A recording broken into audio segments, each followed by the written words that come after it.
Chapter 4 is quite short. It's called Exercise. One fine morning in the month of May, when Stuart was 3 years old, he arose early as was his custom, washed and dressed himself, took his hat and cane, and went downstairs into the living room to see what was doing. Nobody was around but Snowbell, the white cat belonging to Mrs. Little. Snowbell was another early riser, and this morning he was lying on the rug in the middle of the room, thinking about the days when he was just a kitten.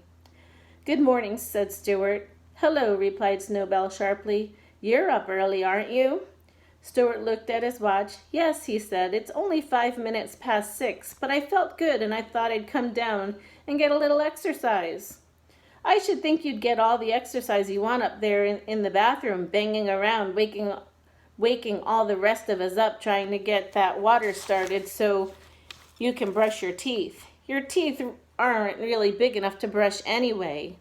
Want to see a good set? Look at mine." Snowbell opened his mouth and showed 2 rows of gleaming white teeth, sharp as needles.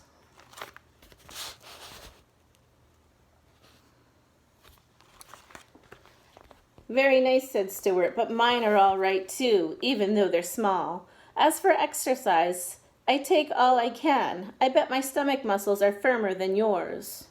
"I bet they're not," said the cat. "I bet they are," said Stuart. "They're like iron bands." "I bet they're not," said the cat.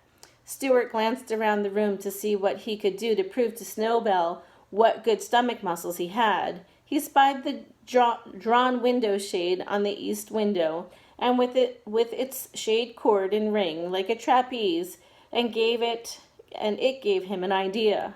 Climbing to the windowsill, he took off his hat and laid down his cane.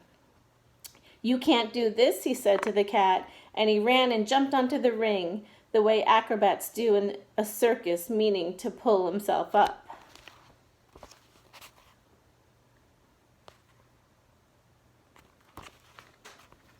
A surprising thing happened. Stuart had taken such a hard jump that it started the shade with a loud snap, and the shade flew up clear to the top of the window, dragging Stuart along with it and rolling him up inside so that he couldn't budge.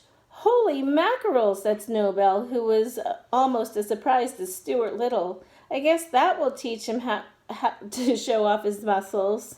"Help! Let me out!" cried Stuart, who was frightened and bruised inside the rolled-up shade, and who could hardly breathe, but his voice was so weak that nobody heard. Snowbell just chuckled.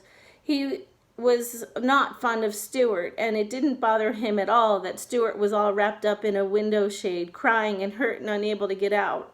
Instead of running upstairs and telling Mr. and Mrs. Little about the accident, Snowbell did a very curious thing. He glanced around to see if anyone was looking, then he leapt softly to the windowsill, picked up Stuart's hat and cane in his mouth, carried them to the pantry, and laid them down in the entrance to the mouse hole.